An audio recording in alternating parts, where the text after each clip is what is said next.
السلام عليكم ورحمة الله وبركاته. إن الحمد لله نحمده ونستعينه ونستغفره ونعوذ بالله من شرور أنفسنا ومن سيئات أعمالنا. من يهده الله فلا مضل له ومن يضلل فلا هادي له. أشهد أن لا إله إلا الله وحده لا شريك له وأشهد أن محمدا عبده ورسوله.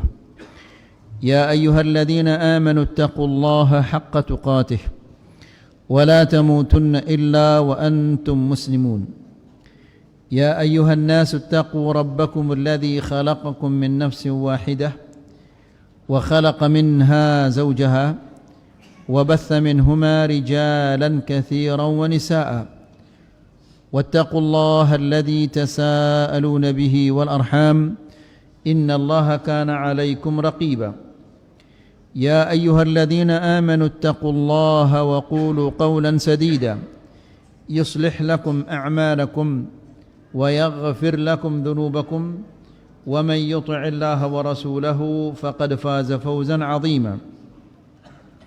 أما بعد فإن أحسن الكلام كلام الله وخير الهدى هدى محمد صلى الله عليه وسلم وشر الأمور محدثاتها فإن كل محدثة بدعة وكل بدعة ضلالة وكل ضلالة في النار. إخواني وأخواتي في الدين أعزكم الله. Bapak-bapak dan ibu-ibu yang dimuliakan Allah, alhamdulillah, segala puji bagi Allah Subhanahu wa taala yang memberikan kita taufik dan hidayah untuk menghadiri majlisul ilm. Semoga Allah Subhanahu wa taala memberkahi detik demi detik yang berlalu dari umur kita, dan semoga Allah Subhanahu wa taala senantiasa menjadikan kita orang-orang yang bertakwa kepadanya, orang-orang yang senantiasa takut dan melakukan amal-amal saleh. Ikhwani fid din, a'azzakumullah. Pada pertemuan yang sebelumnya kita menjelaskan bagaimana Allah Subhanahu wa taala memberkahi keluarganya Ibrahim alaihissalam. Itu karena mereka taat kepada Allah Subhanahu wa taala. Sehingga karena ketaatan mereka kepada Allah Subhanahu wa taala, Allah Subhanahu wa taala menakdirkan didirikan Ka'bah yang mulia. Kemudian karena ketaatan mereka, Allah Subhanahu wa taala mengeluarkan air Zam-Zam yang diminum oleh ribuan bahkan mungkin jutaan orang dari dulu sampai sekarang. Kemudian karena ketaatan mereka kepada Allah Subhanahu wa taala, Allah Subhanahu wa taala mensyariatkan kepada kita untuk sa'i antara Safa dan Marwah. Itu artinya apa? Artinya adalah orang-orang yang senantiasa taat dan bertakwa kepada Allah Subhanahu wa taala, maka Allah Subhanahu wa taala akan menjadikan dia adalah orang yang diberkahi oleh Allah Subhanahu wa taala. Kemudian kita juga menjelaskan tentang ibunya Musa alaihissalam ketika dia takut anaknya akan dibunuh oleh tentara Fir'aun, justru Allah Subhanahu wa taala memerintahkannya untuk menghanyutkan, dan Allah berjanji akan mengembalikan dan menjadikannya dia sebagai seorang rasul dan ulil azm. Itu yang terakhir yang kita sampaikan di pertemuan yang sebelumnya. Mari kita lanjutkan ayol ikhwa. Idza khifti alaihi fa'alqihi fil yammi. Apabila engkau mengkhawatirkan anak ini, maka hanyutkanlah dia di laut. Ini adalah sesuatu yang tidak masuk akal. Kalau dia ditemukan oleh tentara Fir'aun, dia akan dibunuh. Kalau dihanyutkan juga kemungkinan dia akan tenggelam. Sama-sama saja. Namun Allah Subhanahu wa taala mengingatkan ibunya Musa alaihissalam, wala takhafi, jangan kamu takut.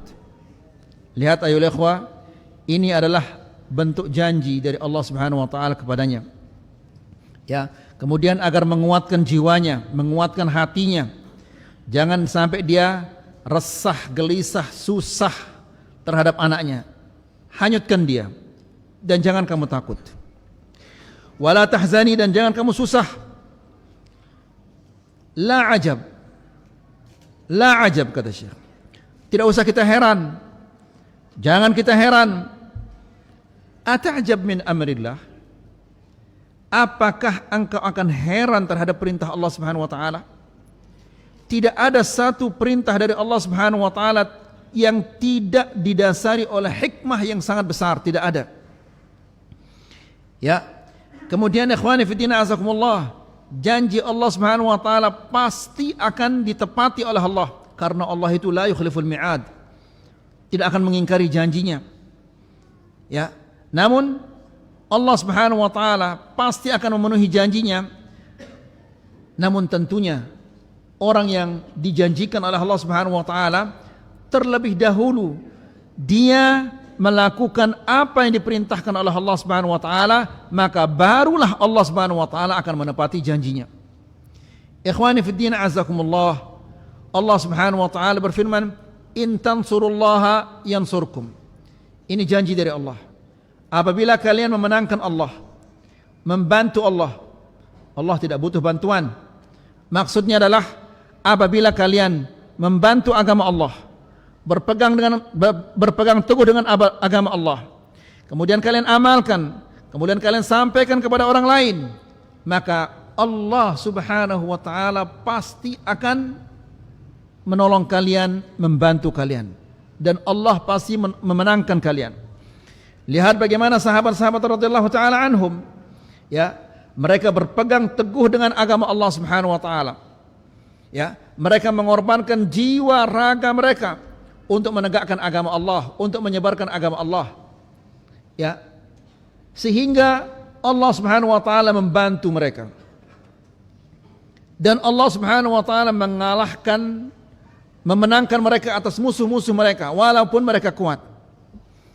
Ikhwani fi din azakumullah, di antara panglima Islam yang sangat terkenal seseorang bernama Qutaibah bin Muslim Al-Bahili. Dia sampai ke perbatasan Cina. Lalu ia mengutus beberapa orang untuk mengajak Raja Cina masuk Islam. Di hari pertama ketika dia berkunjung, dia datang, utusan ini datang memakai baju yang rapi, yang bagus. Ditanyalah mereka oleh Raja Cina itu, kalian mau ngapain kemari? Kami ingin mengajak kalian untuk masuk agama Islam, menyembah Allah Subhanahu wa taala, tidak menyembah selain Allah. Silakan kalian pulang, besok kemari lagi, kami akan musyawarah dulu. Pulanglah dia. Besoknya datang lagi, namun bajunya agak sedikit kasar, tidak serapi yang kemarin. Ditanya lagi, kenapa kalian kemari? Kami ingin mengajak kalian untuk menyembah Allah Subhanahu wa taala dan tidak menyembah selain Allah. Silakan kalian pulang. Maka besok kemari lagi. Datang besoknya mereka memakai baju perang. Ditanya lagi, kenapa kalian kemari? Kami ini ingin mengajak kalian untuk menyembah Allah, tidak menyembah selain Allah Subhanahu wa taala. Kenapa setiap hari pakaian kalian ini berbeda-beda? Pertama, hari pertama itu hari pakaian kami rapi. Ya, itu adalah pakaian ketika kami duduk di hadapan para ulama kami.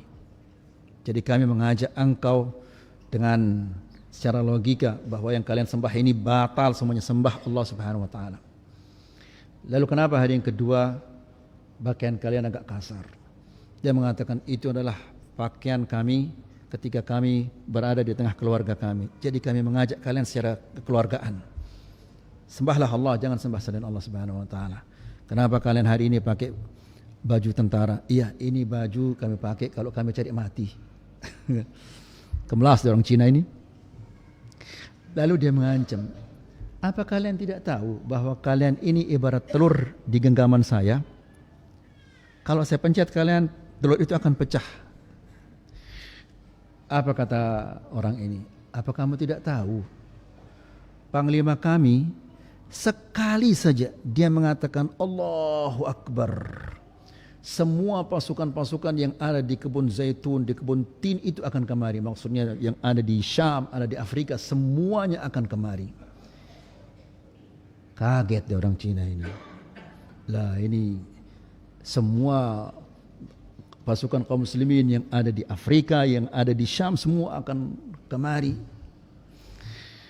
Lalu apa yang diinginkan oleh panglima kalian?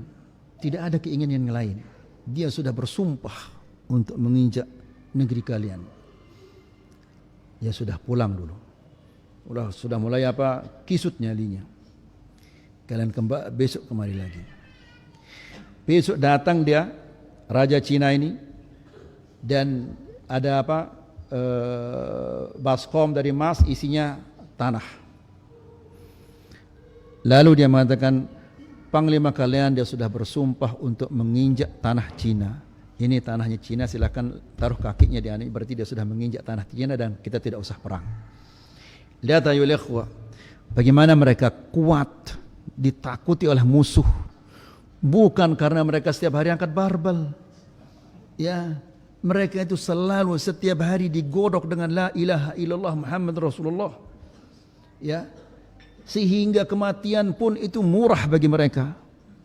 Ya, kematian besok atau lusa saya akan mati, apa saya khawatirkan? Ya, sehingga musuh-musuh mereka takut kepada mereka. Ya, bukan karena mereka punya jet tempur atau apa-apa. Yang mereka andalkan selalu adalah la ilaha illallah Muhammad Rasulullah. Ya, kembali lagi ya ikhwan. Jadi, ata'jab min amrillah, apakah engkau heran ya terhadap perintah Allah Subhanahu wa taala yang memerintahkan Ibrahim alaihissalam untuk meninggalkan anak-anaknya yang masih menyusui dan istrinya di tempat yang tidak ada satu pun manusia di sana? Ya, apakah engkau akan heran terhadap perintah Allah yang memerintahkan ibunya Musa untuk menghanyutkan anaknya? Ya, jangan heran kalau Allah Subhanahu wa taala sudah menakdirkan sesuatu, memerintahkan sesuatu, pasti Allah Subhanahu wa taala akan mengaturnya. Hadza amalan zahiruhul junun. Ya, perintah ini zahirnya kalau orang yang tidak beragama ini gila ini. Masa disuruh hanyutkan anaknya? Seharusnya kalau dia mengkhawatirkan anaknya, disembunyikan anaknya.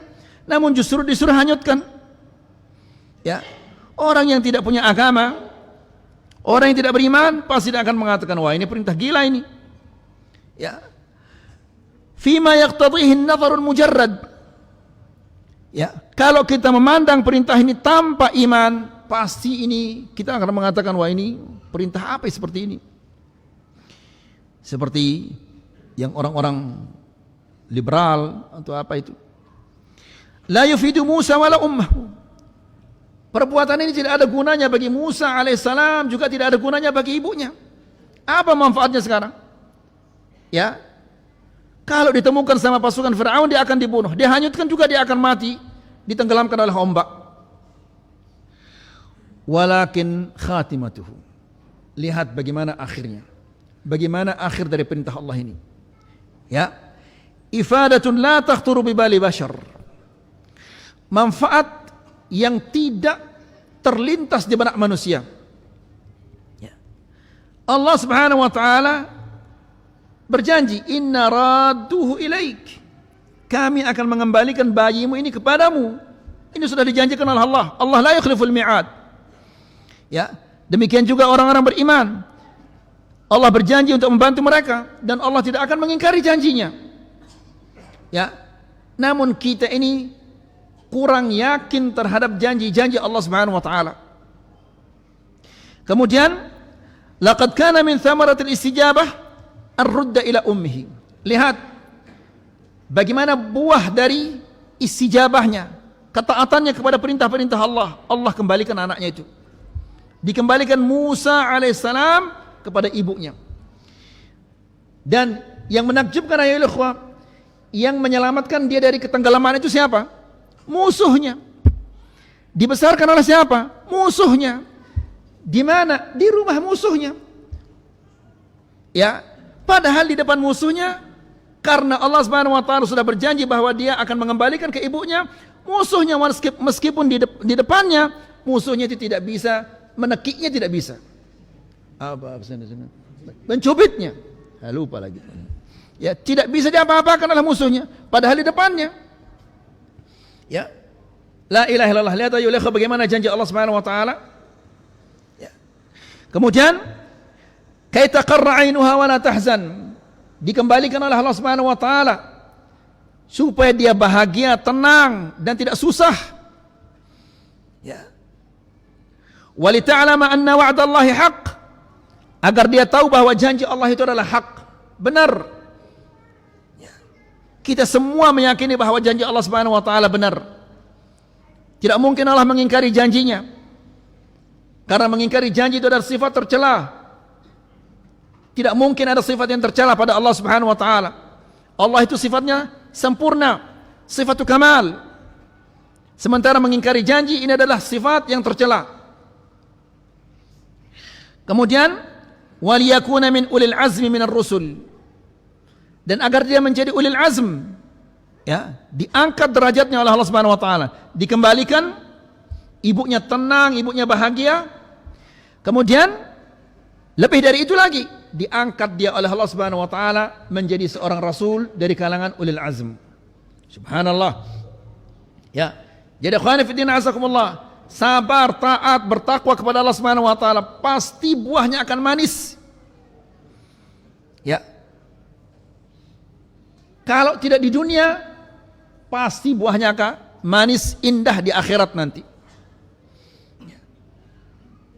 Ikhwani fillah azakumullah, kan pernah kita sampaikan hadis Nabi sallallahu alaihi wasallam yang mengatakan wa yu'ta bi ab'as ahli al-ard min ahli al-jannah. Allah Subhanahu wa taala mendatangkan orang paling sengsara hidupnya di dunia, tapi dia penduduk surga. Dimasukkan kemudian dikeluarkan lagi ke dalam surga, lalu ditanya dia oleh Allah, har ra'aita bu'san qat? Pernahkah engkau melihat kesengsaraan? Hanya masuk kemudian keluar, belum disuruh diam, ya, belum disuruh tinggal di sana, hanya masuk kemudian keluar. Lalu ditanya dia, apakah engkau pernah merasakan kesengsaraan? Apa katanya? La wallahi ya Rabb, tidak demi Allah, ma ra'aitu bu'san qat. Tidak pernah aku melihat kesengsaraan. Lalu bagaimana kalau dia disuruh tinggal nanti di dalamnya? Bagaimana dia lihat bidadari-bidadari yang indah itu? Bagaimana dia senangnya melihat istana-istananya? Sungai air, sungai susu, sungai madu, sungai khamar. Ya. Apa yang dia inginkan ada. Subhanallah. Jadi khawani fiddina azakumullah. Kemudian kata Syekh, la taqul ma faidatu hadzal amr. Jangan sekali-kali engkau mengatakan, apa manfaatnya ini? Ya, na'udzubillah. Ya. Seolah-olah dia lebih pintar dari Allah Subhanahu wa taala. Allah berfirman, "Qul a antum a'lamu amillah?" Katakanlah kepada mereka, apakah kalian lebih pintar daripada Allah Subhanahu wa taala? Ya. Sering orang-orang mengatakan, apa manfaatnya kita salat? Ya. Kita rukuk, kita sujud, apa manfaatnya? Ya. Berdoa kepada Allah Subhanahu wa taala bertahun-tahun juga nasib saya seperti ini. Ya. Na'udzubillah. Nas'alullah salaman afiyah. Jadi ikhwani fi din azakumullah, orang yang memandang dengan mata tanpa iman ini pasti akan seperti itu. Ya. Yakinlah terhadap janji-janji Allah Subhanahu wa taala. Dan Allah Subhanahu wa taala tidak akan mengingkari janjinya. Kemudian walakin qul, akan tetapi ketika ada perintah Allah, katakanlah Allahu amarani bihadza, apakah Allah yang merintahkan aku untuk melakukan hal ini? Sebagaimana siapa tadi? Ibunya Ismail. Ya. Ketika dia dilepas, kemudian ditinggal oleh suaminya, dikejar, dan dia mengatakan, kenapa engkau tinggalkan kami di sini? Namun Ibrahim alaihissalam tidak mau memandang, dilepas tangannya, lagi dia jalan, dikejar lagi. Ya, wahai Ibrahim, kepada siapa engkau tinggalkan kami di sini? Namun Ibrahim alaihissalam tidak mau dia tinggalkan. Lihat ayo ikhwah, ya, dilawan perasaannya itu. Tidak mungkin Ibrahim alaihissalam tidak punya rasa kasih sayang kepada anaknya, rasa iba, tidak mungkin tidak ada. Itu fitrahnya manusia, fitrahnya semua makhluk. Ya, namun Ibrahim alaihissalam dia khawatir keikhlasannya dalam melaksanakan perintah Allah Subhanahu wa taala tergores, sehingga dia tidak mau lihat wajah istrinya di tangannya di tepis tangannya, dia berjalan. Nah, ketiga kalinya istrinya mengatakan, Allah amaraka bihadza, apakah Allah yang perintahkan engkau untuk meninggalkan kami di sini? Barulah dia menoleh dan mengatakan, iya, ini perintah Allah. Ya. Lihat bagaimana sang istri yang luar biasa ini, begitu dia tahu ini adalah perintah Allah, semua kekhawatirannya, semua rasa takutnya itu hilang. Tidak mungkin dia tidak terlintas di benaknya, siapa yang akan menolong kami di sini. Makanya dia mengatakan, wahai Ibrahim, kepada siapa engkau tinggalkan kami di tempat yang tidak ada manusia pun ini? Ya, itu sudah terlintas di benaknya bahwa ini adalah tempat yang sangat menakutkan. Apabila malam tiba, kemana dia cari lampu? Kemana dia cari api untuk memanaskan tubuhnya? Kalau dia habis air itu, kemana dia akan mencari air? Kalau dia habis kormanya, kemana dia akan mencari korma? Tidak mungkin itu tidak terlintas di benaknya. Makanya dia kejar suaminya karena dia mengkhawatirkan hal itu. Tapi begitu dia dengar bahwa ini adalah perintah Allah, apa katanya? Idhab. Kalau gitu, pergilah. Falan yudayyi'an Allah. Allah Subhanahu wa taala tidak akan menyengsarakan kita di sini. Jadi lihat ya ikhwan, bagaimana yakinnya terhadap janji-janji Allah Subhanahu wa taala. Kita juga demikian. Apabila kita yakin terhadap janji-janji Allah Subhanahu wa taala, maka Allah Subhanahu wa taala akan balas kita sebagaimana Allah Subhanahu wa taala membalas ibunya Ismail dan bapaknya Ismail dan ibunya Musa alaihissalam. Ya. Kemudian, ar-rasuluhu amarani bihadza. Apakah ini perintah Rasulullah sallallahu alaihi wasallam? Jadi ini menuntut agar kita mengetahui, mencari apakah ini benar-benar perintah Rasulullah sallallahu alaihi wasallam? Cari dia. Karena betapa banyaknya orang-orang di zaman sekarang ini mengatakan ini perintah Rasulullah sallallahu alaihi wasallam, padahal tidak ada sama sekali. Ya, Maulid dan yang lain-lainnya, padahal Nabi sallallahu alaihi wasallam tidak pernah memerintahkannya, tidak pernah mengerjakannya. Ya, jadi perlu kita cari, perlu kita teliti. Karena di zaman ini amanah itu sudah hilang. Amanah itu sudah dicabut oleh Allah Subhanahu wa taala. Sampai-sampai Rasulullah SAW mengatakan, besok engkau akan melihat orang-orang yang Masya Allah penampilannya luar biasa. Ya, penampilannya dia adalah orang yang paling saleh. Engkau lihat dia pakai jubah, pakai sorban, pakai jenggot, ya, dan seterusnya, seolah-olah dia adalah Syekhul Islam. Tapi kata Rasulullah SAW, tidak ada di dalam hatinya secuil amanah pun tidak ada. Ya, dan ikhwani fillah azakumullah, kita hidup di tengah-tengah fitnah yang seperti itu. Ya, amanah ini sudah dicabut oleh Allah Subhanahu wa taala sejak dahulu, sudah dicabut oleh Allah Subhanahu wa taala. Ya. Buktinya saja ayo ikhwah, amanah yang paling besar adalah amanah terhadap hak-hak Allah. Itu amanah. Salat ini amanah.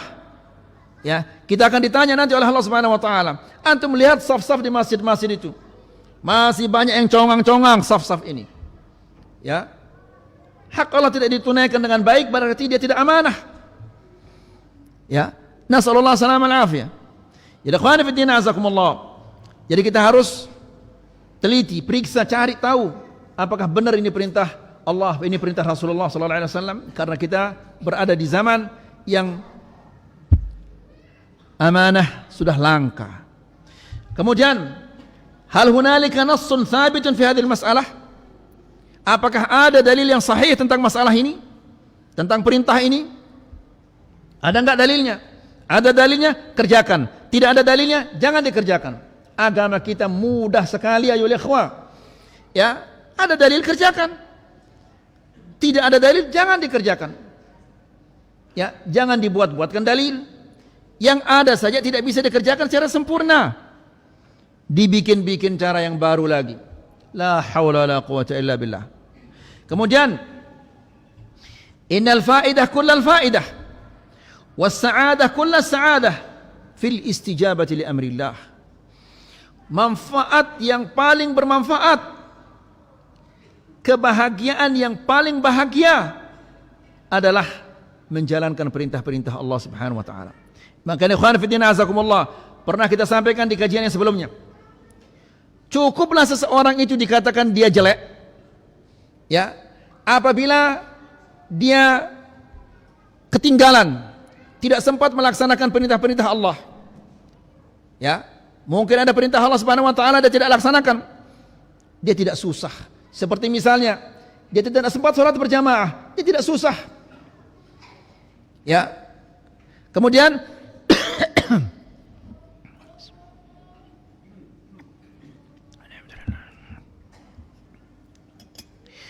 apabila ada dunianya yang ketinggalan, ya, susahnya luar biasa. Rugi 1 juta, 2 juta, susahnya luar biasa.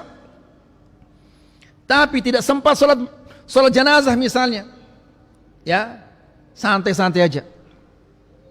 Ya, pahala yang begitu besar yang dijanjikan oleh Allah Subhanahu wa taala, ya, orang yang sholat kemudian mengantarnya dijanjikan oleh Allah Subhanahu wa taala. Apa dijanjikan? Sholat jenazah. Hah? Apa? Nasi kotak? Apa dijanjikan? Hah? 2 qirat. Seperti apa 2 qirat itu? Seperti al-jabal, gunung, 2 gunung yang al-jabalain al-azimain. Seperti 2 gunung yang besar. Ya, enggak susah, santai aja dia. Ya. Tapi kalau ada kerugiannya hanya 1 juta saja, luar biasa susahnya. Bukunya, buku apa namanya ini? Buku catatan uangnya dibongkar sana sini, cari telepon sana, kenapa kok begini, kenapa begitu, sampai nggak bisa nggak bisa tidur di malam hari, hanya gara-gara 1 juta. Tapi kehilangan pahala yang seperti 2 gunung yang besar, dia santai-santai aja. Ya, nah ikhwani fillah azakumullah, cukuplah seseorang itu dikatakan dia jelek apabila dia tidak susah ketika kehilangan kebaikan, dan dia susahnya luar biasa apabila kehilangan dunianya. Wala haula wala quwwata illa billah. Ya, antum bercermin sekarang. Ya, kalau sholat jenazah, ada pengumuman sholat jenazah atau yang lain-lainnya, kecuali kalau antum ada halangan, lain ceritanya. Ya, antum tidak datang terus tidak susah, nah ini hati-hati nih, ada penyakit di dalam hatinya nih. Syekh Abdul Razak Al-Badr hafizahullah ta'ala wa ra'ahu, dia bercerita bahwa bapaknya, semoga Allah Subhanahu wa taala memberinya kesehatan, bercerita. Jadi bapak bercerita kepada anaknya, dulu ada salah seorang penduduk Madinah katanya, ya, dia tidak sempat sholat subuh secara berjamaah. Dia kelolosan tidak sholat subuh secara berjamaah. Ya, untuk menghapus kesalahan ini, dia duduk di Masjidin Nabawi sampai Isya, sampai tengah malam baru dia pulang untuk menghapus kesalahannya itu. Ya, jadi ini adalah iman. Kita tidak sempat sholat berjamaah, santai aja. Ya, bahkan kalau sholat berjamaah pikirannya ke rumah, apalagi kalau ada pertandingan sepak bola, ada champion, sampai nggak bisa tidur. Nanti zikirnya di jalan. La haula wala quwwata illa billah. Kemudian zikirnya ngebut-ngebut. Ya ikhwah, kapan kita akan merasakan nikmatnya berzikir itu kalau kita ngebut-ngebut? Ya, karena subhanallah itu diucapkan oleh lidah dan diyakini oleh hati, dibenarkan oleh anggota badan, dan semua zikir-zikir seperti itu. Ya. Kemudian jadi kebahagiaan adalah, yang paling bahagia adalah ketika kita istijabah, taat kepada perintah Allah Subhanahu wa taala. Kemudian wa in kana zahiruhu at-ta'ab wal 'ana, meskipun zahirnya ya melelahkan, ya menyulitkan, tapi itu adalah kebahagiaan yang paling bahagia. Lihat ikhwani fi din azakumullah, apa kata Rasulullah sallallahu alaihi wasallam? Basyiril masya'ina fi dhulami bin nurit tam yaumal qiyamah. Sampaikanlah kabar gembira kepada orang-orang yang berjalan di tengah kegelapan malam menuju kemana? Masjid, untuk melaksanakan sholat isya atau untuk melaksanakan sholat subuh secara berjamaah. Ya, sampaikan kabar gembira bahwa mereka akan mendapatkan cahaya yang sempurna. Di mana dia akan diberikan cahayanya itu nanti? Di sirat. Ya, di saat orang-orang berjatuhan, dia diberikan cahaya oleh Allah Subhanahu wa taala sehingga dia bisa jalan. Ya, sementara orang-orang yang munafik, mereka mengatakan unzuruna, tunggu kami menumpang di cahaya kalian. Ya, tapi orang-orang beriman mengatakan qila irji'u wara'akum faltamisu nura, kembalilah ke dunia kalau kalian ingin mencari cahaya. Jadi ikhwani fi din azakumullah, ini janji dari Allah Subhanahu wa taala bagi orang yang keluar di kegelapan malam. Alhamdulillah sekarang tidak ada gelap. Ya, lampu sana sini. Kita mau keluar tengah malam pun terang. Ya, dan insya Allah semua kita punya motor, walaupun ceketer. Kalau tidak mungkin kita punya sepeda. Atau mungkin masjidnya dekat, tidak perlu pakai sepeda, tidak perlu naik motor. Ya, dijanjikan oleh Allah, dia akan mendapatkan cahaya yang sempurna nanti pada hari kiamat. Di saat orang kegelapan, dia diberikan cahaya oleh Allah Subhanahu wa taala. Ya, di sana kita bangga. Orang berjatuhan, dia diberikan cahaya oleh Allah Subhanahu wa taala. Namun kita subhanallah, as-salatu khairum minan naum, semakin dirapikan apa? Selimutnya, bukan jubahnya untuk masjid, selimutnya dirapikan. Aduh, dia hujan, dimaafkan kita oleh Allah. Semakin dililit apa namanya? Selimutnya, wala haula wala quwwata illa billah. Kira-kira ayo ikhwah, bisakah dia jaya maju kuat Islam itu dengan orang-orang yang seperti ini ayo ikhwah? Bisa deh kira-kira? La ilaha illallah. Abdullah ibnu Abbas, dia mengatakan sekarang saya akan menjadi orang yang pertama pada sholat Jumat keluar dia bawa obor. Ya, supaya dia menjadi orang pertama sholat Jumat. Begitu dia masuk ke masjid, ada orang di masjid, ya Allah rugi saya katanya. Ada satu orang di dalam masjid, satu orang. Kita jam 11 masih belum apa-apa. Ya, bahkan kadang-kadang ada masjid jam 11 masih nutup ayo ikhwah. Masih nutup jam 11. La ilaha illallah. Kemudian ketika khatib sedang khutbah, jemaahnya ngerokok di luar. Bercanda, berjorak ke sana kemari, lari ke sana kemari. Qamat baru masuk. Kira-kira bisakah Islam maju, bisakah Islam itu kuat kalau orang-orang seperti ini? Ya, la haula wala quwwata illa billah. Jadi ikhwani fillah azakumullah, ini hal ini perlu antum sampaikan, jangan antum diam saja. Nah, antum dia tanya nanti oleh Allah Subhanahu wa taala tentang kajian malam ini. Antum dengar kajian malam ini, antum nanti ditanya oleh Allah. Malam Kamis tanggal sekian antum dengar ini. Kenapa antum enggak sampaikan? Apa alasannya antum Pak Mahmud? Takut tidak disahabat sama orang? Ya. Jadi saya sudah sampaikan, sekarang antum sampaikan atau enggak? Ya. Kemudian wa inna ad-darar kullu ad-darar.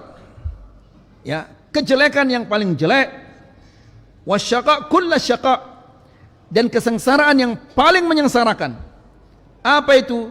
Fitanakkubi an amrillah, menyimpang dari perintah-perintah Allah Subhanahu wa taala.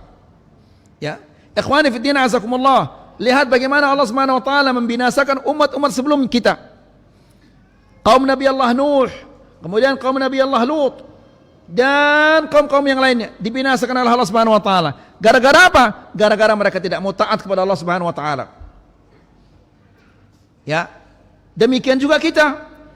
Kalau kita menyimpang dari ajaran Allah, dari perintah-perintah Allah, kita akan dibinasakan oleh Allah Subhanahu wa taala. Namun jangan mengatakan, kan dari dulu orang bermaksiat tidak ada azab dari Allah Subhanahu wa taala. La ilaha illallah. Apakah ada azab yang lebih dahsyat daripada kita dibiarkan oleh Allah Subhanahu wa taala bermaksiat? Ya. Kalau begitu kita bermaksiat lalu Allah Subhanahu wa taala timpakan kepada kita gempa bumi yang kekuatannya 20 skala Richter. Kemudian kita mati, selesai sudah. Tapi kalau kita dibiarkan oleh Allah Subhanahu wa taala bermaksiat, makanya Allah Subhanahu wa taala menjelaskan, hatta idza farihu bima utu, sehingga apabila mereka sudah senang gembira dengan pemberian-pemberian kami, hatta idza farihu bima utu akhadnahum baghtatan, kami siksa mereka secara tiba-tiba, fa idahum mublisun, tercengang mereka. Belum tobat saya. La haula wala quwata illa billah. Jadi ikhwani fi din azakumullah, kita lihat, coba lihat pembakaran demo sana sini, ya, yang selalu dituduh yang jadi tersangka utamanya adalah apa? Para pejabat. Padahal Allah Subhanahu wa taala sudah menjelaskan 1400 tahun yang lalu sudah dijelaskan oleh Allah Subhanahu wa taala. Allah Subhanahu wa taala berfirman, "Wa kadzalika nuwalli ba'dadh-dhalimina ba'dhan bima kanu yaksibun." Demikianlah kami menjadikan orang zalim penindas bagi orang zalim yang lainnya. Gara-gara apa? Bima kanu yaksibun. Karena ulah mereka. Ya, coba kita bertakwa kepada Allah, Allah Subhanahu wa taala akan berikan kita pejabat yang bertakwa kepada Allah. Jadi, ini sudah merupakan sunnatullah.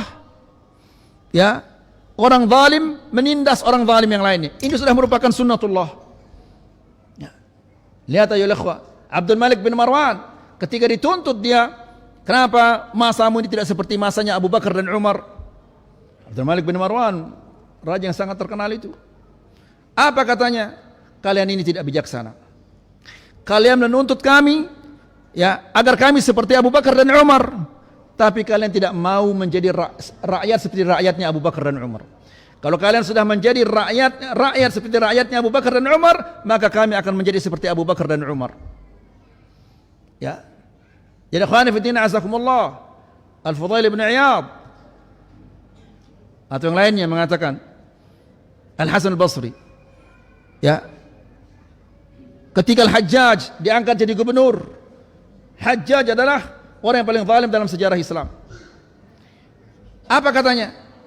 Jangan, Al-Hajjaj ini adalah azab Allah kepada kalian. Ya, azab Allah kepada kalian. Ya, Allah Subhanahu wa taala beri kalian gubernur seperti Al-Hajjaj ini karena kalian zalim semua. Ya, antum tahu ya ikhwah, ketika Al-Hajjaj datang ke Irak, dia apa namanya ini? Seperti ninja ini, dia tutup mukanya, hanya matanya kelihatan. Orang Irak semua ngumpul di depannya, dia momon saja nggak bicara-bicara. Sehingga orang, ya kenapa Al-Hajjaj ini? Lalu dia buka apa namanya ini, sorban yang melilit wajahnya.